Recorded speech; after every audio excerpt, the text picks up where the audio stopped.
स्वागत ताली।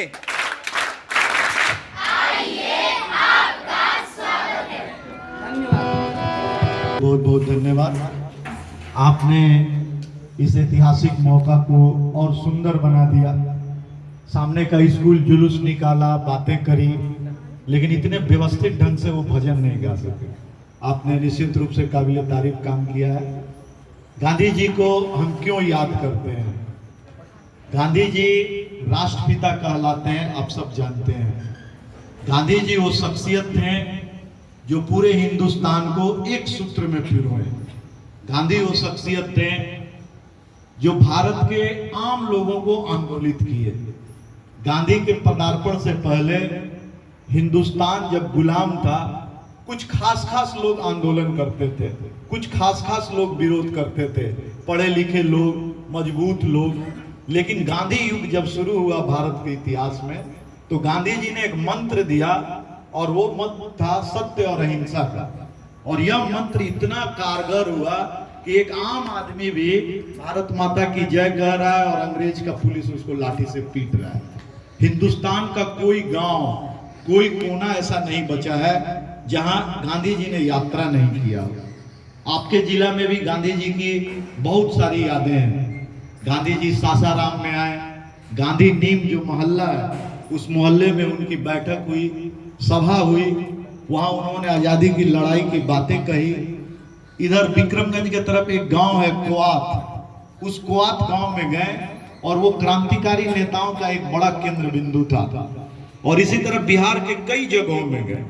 बिहार से उनका विशेष संबंध था, क्योंकि जब वो दक्षिण अफ्रीका से भारत में आए तो बिहारी वो प्रयोगशाला था जहां उन्होंने किसानों के पक्ष में आंदोलन किया, और वो जिला था चंपारण। वहां तिनकठिया आंदोलन चल रहा था, और वो आंदोलन ये था कि अंग्रेज 1 बीघा पे 3 कट्ठे में नील की खेती कराते थे और मजबूर करते थे किसानों को कि आप नील की खेती करिए। नील का खेती का समस्या था कि 2 से 3 बार अगर आप नील की खेती किए तो जमीन बंजर हो जाएगा, उसमें दूसरे फसल नहीं उगेंगे, और इससे किसान का खेत धीरे धीरे बंजर हो रहा था। किसान वहां बहुत प्रभावित थे, दुखी थे।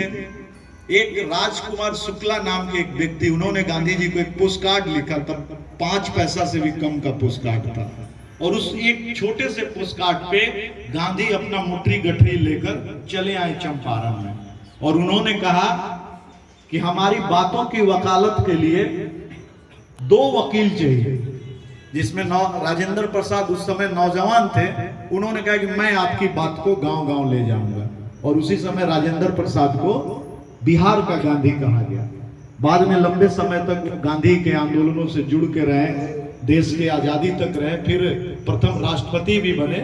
तो गांधी एक ऐसे शख्सियत थे, पूरे हिंदुस्तान में घूमकर, एक गांव, एक जिला, एक राज्य नहीं, पूरा देश, जम्मू कश्मीर से लेके उससे भी आ गया लाहौर, तब पाकिस्तान भी हमारे साथ था, हमारा ही हिस्सा था, इस्लामाबाद, वहां से कंधार से लेके और पूरा श्रीलंका के छोर तक उन्होंने यात्राएं की। कच्छ से लेकर मणिपुर तक की उन्होंने यात्राएं की कई बार, और उन्हें भारत को समझा। गांधी जी की विशेषता ये थी कि गांधी ने भारत के नब्ज को पकड़ा। जो दुनिया के इतिहासकारों ने लिखा है कि गांधी, कई महापुरुष हैं, सारे महापुरुष का सम्मान है, लेकिन गांधी उसमें ऊपर है।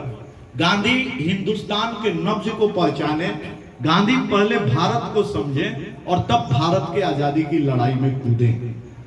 और गांधी जी कई आंदोलनों का सूत्रपात किए, वो उसके मेन होते थे, और वहां से वो आंदोलन लॉन्च करते थे। आप 2 आंदोलन मुख्य रूप से आप सब विद्यार्थी को जानना चाहिए। एक असहयोग आंदोलन, ये 1920 में चला, और इसमें कहा गया कि भारत का एक आदमी भी अंग्रेजी सरकार का सहयोग नहीं करेगा, असहयोग में हम रहेंगे। विद्यार्थी उनके स्कूल में नहीं पढ़ेंगे, उनके कॉलेज का हम बहिष्कार करेंगे, कर्मचारी अंग्रेजी के कार्यालय में काम नहीं करेंगे, और जितने लोग रेलवे कर्मचारी, डाक विभाग, जो भारतीय लोग वहां कार्यरत है, वो काम नहीं करेगा। और उनका आंदोलन ये पॉपुलर हुआ, कई लोग अपनी शिक्षा छोड़कर कॉलेज से बाहर गए। गांधी जी को पता चला कि विद्यार्थी बड़े पैमाने पे स्कूल और कॉलेज से बाहर हो रहे हैं हमारे आह्वान पे।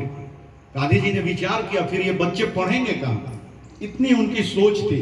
फिर उन्होंने अपने जो फ्लोअर थे कांग्रेस पार्टी के अंदर उसको तैयार किया और कई विद्यापीठ बना डाला। जैसे एक का नाम आप जानते हैं, काशी विद्यापीठ, उसी आंदोलन में बना। ये पटना में सदाकत आश्रम के पास गांधी विद्यापीठ। इस तरह से पूरे देश के अंदर उन्होंने अपना विद्यापीठ शुरू किया और वहां से गांधी जी का शिक्षा पर फोकस हुआ। आपको जानकर यह भी आश्चर्य होगा कि भारत में पहली बार प्राथमिक शिक्षा के लिए गांधी ने सम्मेलन बुलाया वर्धा में। वर्धा महाराष्ट्र में एक जगह है और उनकी एक लिखी किताब, उन्होंने प्राथमिक क्लास के लिए एक किताब लिखा जो हम लोग पढ़े बचपन में, मनोहर पोथी। ये गांधी की पूरी प्राथमिक शिक्षा नीति का दर्पण था। तब भारत बहुत गरीब था, किताब खरीदने की भी क्षमता लोगों की नहीं थी, बैठकर पढ़ने की भी क्षमता लोगों की नहीं थी। उस एक छोटी सी किताब, इतनी बड़ी पॉकेट साइज का, उसमें ABCD भी होता था, क ख ग घ भी होता था, 1 2 3 भी होता था और 20 तक पढ़े होते थे। और फिर शब्द बनाना, अक्षर बनाना, वाक्य बनाना, ये सब होता था। मतलब एक इतना ज्ञान जिससे एक आम आदमी का जीवन सुगमता से व्यतीत हो जाए। बाद में भारत की सरकार साक्षरता का वही मापदंड बनाया। एक आदमी साक्षर है या निरक्षर है, उसका मापदंड क्या होगा? तो उसका मापदंड उस वर्धा के शिक्षा नीति से निकाला गया और उसी को मापदंड बनाया गया। गांधी एक साथ कई क्षेत्रों में काम किए। आप संक्षेप में जान लें कि असहयोग आंदोलन उन्होंने वापस सिर्फ इसलिए ले लिया कि चौरा चौरी में, गोरखपुर जिला हमारे यूपी में, जहां के जोगी जी मुख्यमंत्री हैं, वहां कुछ नौजवानों ने अंग्रेजों के साथ हिंसक वारदात कर दी, थाने में आग लगा दी, कुछ लोग मारे गए। गांधी जी उस घटना से दुखी होकर पूरे आंदोलन को वापस ले लिए, जिससे पूरे देश के लोग नाराज हुए कि अंग्रेज अभी जाने का था। वो समय था जब अंग्रेज दबाव में थे। फिर वही गांधी 1942 में नारा दिए, भारत छोड़ो। भारत छोड़ो आंदोलन आप पढ़ते हैं रोज इतिहास में। ये क्या था भारत छोड़ो आंदोलन? तब द्वितीय विश्व युद्ध चल रहा था, अंग्रेज विश्व युद्ध में कमजोर हो चुके थे और उस बीच में 42 में ये स्लोगन दिया गया, अंग्रेजों भारत छोड़ो। करो या मरो, सबसे बड़ा। आपको जान के आश्चर्य हो गया, विद्यार्थी उस आंदोलन में फ्रंट फुट पे थे, सबसे आगे। क्यों?